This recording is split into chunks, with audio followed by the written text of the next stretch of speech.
The COVID-19 pandemic has changed how workplaces operate across the world. Many of those who are looking to upskill are asking their employers for help. Let's talk about employee empowerment now with Phemelo Segoe, who's manager at Optimi Workplace. Phemelo, very good afternoon to you. Grateful for your time today. Let's talk about just how much the workplace has changed in the 2 years since the start of the pandemic. Temegile, if we look at our own day-to-day lives, there's been a huge shift from your strict in-office coming in. People have moved to a more hybrid solution, working in office 2 days and at home, or the other way around. So there's obviously been a change in physical presence in the workspace.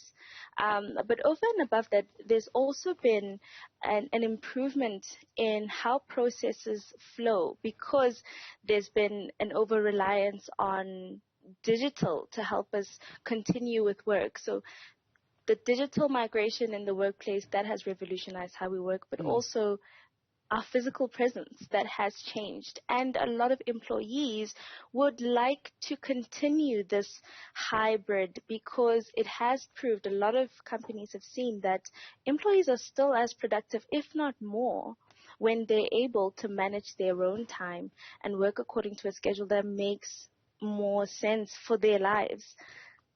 But why then, Phemelo, are employers still so reluctant to go that way? Because workers this year were in fact shocked many when they got those emails saying from the 1st of February, come back to work. Unfortunately, Temegile, there are a lot of employers who are reluctant because if you don't see your staff in the office, there's a trust issue. And I think that really is the bigger conversation here.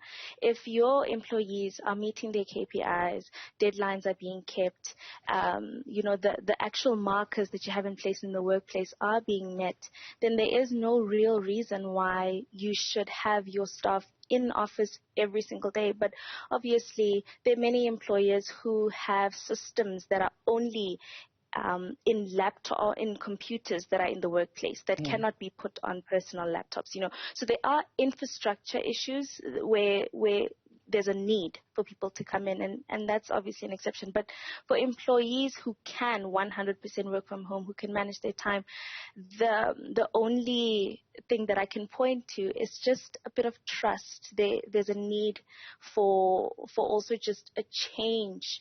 Because remember, when people were working from home during our shutdown, it wasn't by choice, it was absolutely necessary. Right. But now that, and in our country, we have really fancy buildings that a lot of employers have put up, and they want people in them, because otherwise how do we justify the rent we pay, So there's that, and there's trust. But have companies, do you think, have they been prepared for the changing face of the workforce? I mean, you think about it now, people born in the 90s are going into their 30s now. If you're born in 1992, you're 30 this year. You've got people born then in around the 2000s being the next cohort of interns or people who are in their first year of employment. And this is a cohort that is more familiar with technology. Also, the unique challenge is that these are people who are less likely than our mother's generation to stay in the same job for 20, 30 years. 100%. Millennials and Gen Zs we are the biggest working demographic, and the stats show that 2 years is a long time for a Gen Z or a millennial to be in a workspace. So in order for you to retain talent, and in order for you to attract talent, you have to be making your workplace suitable for the kind of talent you're trying to attract. And unlike our previous generations, like you mentioned, we're not staying in workplaces as long, and that's why there's such a need for prioritizing employee development and well-being. A work-life balance has become crucial. It's no longer negotiable. It has to be on the table, or else your organization will not necessarily be in one of the first places that somebody that is very talented, that you want to attract, wants to be. How should employers strike the balance when you consider that many of them are saying they themselves are trying to get back to healthier balance sheets post the lockdowns? Many have had to cut in other areas, and training and empowerment are often, not always, associated, of course, with more costs. Training and development, I'm really glad that you mentioned it. Yes, it may be associated with more cost, but that's in the short term. In the long term, you get employees that are more productive because they've got the necessary skills they need to perform their jobs better. You've got employees that are more confident in the roles they're fulfilling because they have the skills. And also, you're retaining employees longer because I want to stay in an organization that I know is invested in my development and my well-being. So yes, there may be short-term costs, but we need to be playing the long game. And if you are going to be competitive and if you are going to attract the right talent, then you have to prioritize employee development. It's non-negotiable.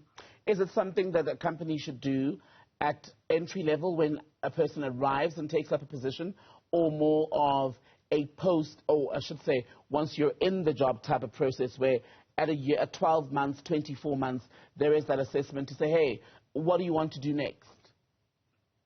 So it really depends. It depends on what the organization's plans are, especially for the different types of departments. So you'll find organizations that take up learners for learnerships and internships. And what we do at Optimi Workplace is helping organizations placing learners, especially in organizations that will take them on. That is a very important part of this equation, because if you place learners in an organization and they spend that year getting to know the ins and outs, getting the teething issues out, they're not only getting really good work experience, but they're learning your organization so that when you take them on the next year, they hit the ground running. So essentially, you have gotten the benefit of, scoring better on your BE scorecard, getting, tax rebates for a learnership, but also you've got somebody who now understands the dynamic of your organization. So that's one area. The second area is you can continue developing your employees as their journey continues in the organization. There are managerial courses, there are different occupational qualifications that you can put your staff on. So it's not a once-off, and it definitely should be ongoing. That's how you keep your people. I like that you said once-off, but it's also not a one-size-fits-all. 100%. 100%. How do you identify who works best with what kind of development and training, as well as mentoring, perhaps? Communication. This is where your managers have to step up. If you have a team that is led by someone who is intuitive and connected on the ground, on the ball, understands this is what this person may need, this person is strong at this, and has an idea of the development needs in their team. That's very important, because HR will not instinctively know that Phemelo needs to go for X training or Phemelo's interested in this. But if my line manager is having these constant check-ins with me, having an understanding of where my interests lie, where I need to develop, then that opens up a channel of communication where I am also able to say, hey, I'm doing more of this and I think I need to be skilled in this. What can I do? What kind of courses am I able to take? And a lot of organizations are willing to upskill their employees. In fact, they do. And there's so many benefits for employers upskilling their employees. There are tax breaks, there are BEE incentives, there's so many benefits. As much as there's a cost involved, there's also benefits involved that are, of monetary value. So 100%, it has to come from the employee. I mean, you can't force someone to upskill, but you will find that a lot of employees don't know that they actually have the option until they're made aware of it. So constant communication, even in the organization, but also good management. Phemelo Segoe, a pleasure to speak to you. Thank you so much.